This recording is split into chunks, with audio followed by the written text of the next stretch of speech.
Being organic is often a philosophical decision, but for some craft producers, it's more a question of resources. In late 2014, I hit the road in search of what it meant to be craft.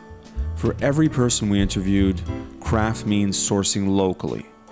But it's the extra step to going full organic where we got the mixed answers. So let's start at the beginning. So is that part of the idea, what you were doing when you were developing the idea for Oast? Was it to have it be much more closer to home craft brewery? Right, yeah, for us it's always been kind of integral to use some of the local resources available to us. Hops aren't that prevalent in the area right now, but working with local farmers and to get that kind of going again is one of our goals. But using the fruit that's already established here, we've done peach beers, strawberry beers, we've even done some lavender beers with a local lavender producer. So that stuff is very easy to incorporate into the beer, and it's really fun to do. So. California is a big rice growing region. They grow the japonica rice, the short grain rice that's used, can be used for sake. So it does come quite a long way to get here, and we're looking to start making rice in Ontario. We'd really like to do that. The water we're sourcing from Huntsville. So we're around here, the water's very hard, but a few hours north it's much softer.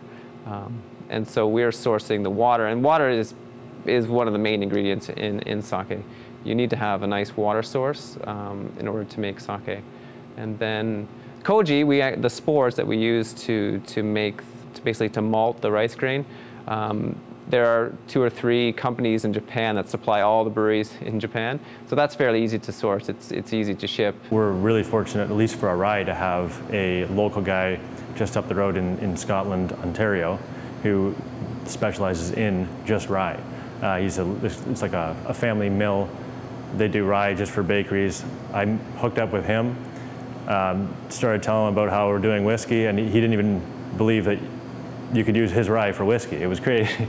So now he's subscribed to every whiskey magazine, and he loves it. But we have a great rye supplier just up the road. The tougher one is grapes. We're using a pretty unique base as grapes. Right now is the beginning, or we're kind of partway through harvest in the grape season, but grapes only come around once a year. So right now we've got to make sure we have enough tank space, enough capital, enough everything to collect all the grapes we need to collect for the year. We make beer in the spring using maple syrup from Northern Ontario and wood smoked malt that we smoke ourselves. So it has this kind of smoky, it's like a cabin in the woods in the spring. This thing just tastes like all of those local things that Canadians kind of understand that time of year. So it's really important. I mean, and you need to use your experiences just as a human, as a person, when you design beers to bring in other flavors and other things that are seasonal and that affect you. And yeah, with certain fruits are in season, we use them. I think, to be honest with you, local is fundamental to craft distilling. I think that unless you're bringing something that absolutely nobody else is making, which in this day and age is incredibly rare, I think that being local is fundamental to the idea of craft distilling. And that's really, if somebody else in Scotland is making great Scotch and they're using, English or British malts and all that, what am I adding to it? Just because I distill it here? Okay, I better be doing something different. Our wheat has a hint of anise or kind of a licoricey taste that if I got hard Western wheat from Saskatchewan or somewhere like that, that's not in their wheat. That hint of licorice or anise doesn't come through. Well, that's distinct to Ontario, that's distinct to our province. Same thing with our batches, we've tied them to specific harvests. So you can tell 2012, oh, it tasted different that harvest than the 2013 harvest because it rained more and there was more mineral uptake. It needs to be relevant to people. I'm not really a big fan of, we're Canadians. I wouldn't bring in mangoes that are in season somewhere and make a mango beer for a northern climate. I really like using local stuff for making Canadian craft beer. How important is it for people coming in?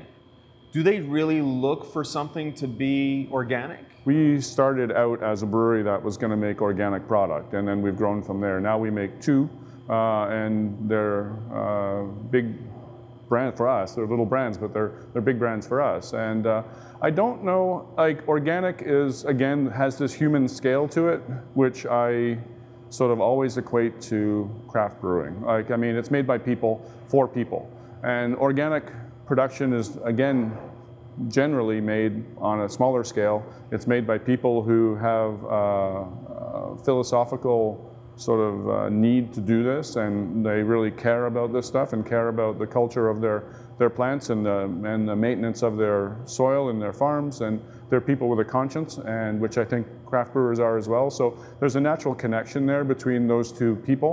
And I think that transfers to consumers. I think people sort of go, okay, that makes sense. Like, I mean, if you have a craft beer, which is the small handmade thing, and it's made from organic ingredients, which are generally small, handmade, carefully made things as well, it kind of amplifies the craft. We could call our rye guys and order organic rye, but then to actually call it organic in the end is a lot more difficult. The process to actually certify basically your equipment as organic is a different thing.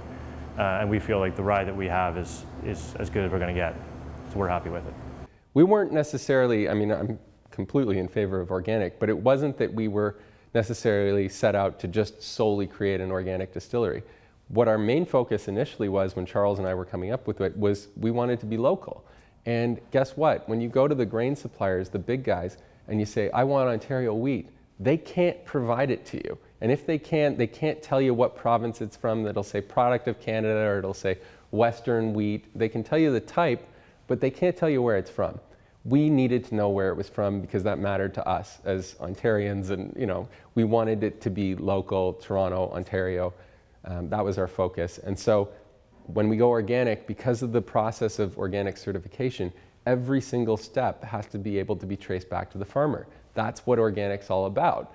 Making sure that there's no pesticides and GMO and all this and that. Getting all that organic certification takes quite a bit of effort, and I understand completely why other processors don't do it, because it is a lot of hassle. Not only do you have to find organic grain, but you have to process it in a certain way. You can't use a lot of the kinds of materials and chemicals and things like that that make processing in a factory easier. So it's more expensive and it's more time consuming, but I think it matters to a lot of consumers. I mean, there wouldn't be an organic section in every grocery store if it didn't matter to people. You should know where your food comes from. Like, you should. Like, I mean, you should. Like, if you don't, if you're buying sort of whatever, some weird baked product comes out of some giant factory in somewhere in the States or something, and you just eat it because it tastes good, I mean, you do that at your peril. Like, I mean, it's not the healthiest stuff. You should actually understand what's in that, really, and you should really understand kind of the impact it's going to have on you, and it's kind of faceless. I've met some of the farmers that grow our organic grain. I know where they live. I know I've been on their farms. We buy the grain from them. We make beer out of it, and then you can come down, you know me, and you can come to my retail store and I'll hand that over to you. There's a chain of, from literally field to glass, and it's a much shorter chain, and it's a much kind of more human chain.